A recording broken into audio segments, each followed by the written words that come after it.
Hi అందరికీ, నేను కొత్తగా ఛానల్ స్టార్ట్ చేశాను. మీ అందరి సపోర్ట్ కావాలి. అయితే ఈరోజు రైస్ చపాతీలోకి ఈజీగా టమాటా కర్రీ ప్రిపేర్ చేసుకుందాం రండి. నేను ముందుగా 2 ఆనియన్స్ 2 టమాటా కట్ చేసి ఉంచుకున్నా. అలానే కొంచెం చింతపండు వాటర్లో వేసి నానబెట్టాను. ఇప్పుడు కర్రీ ప్రిపేర్ చేసుకుందాం రండి.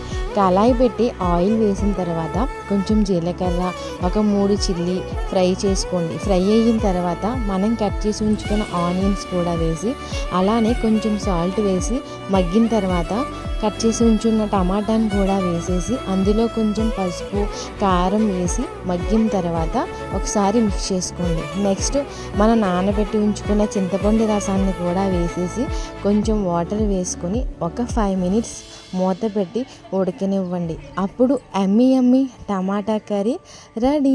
మీరు ఎప్పుడు ఒకేలా కాకుండా ఇలా ఒకసారి ట్రై చేయండి. మళ్ళీ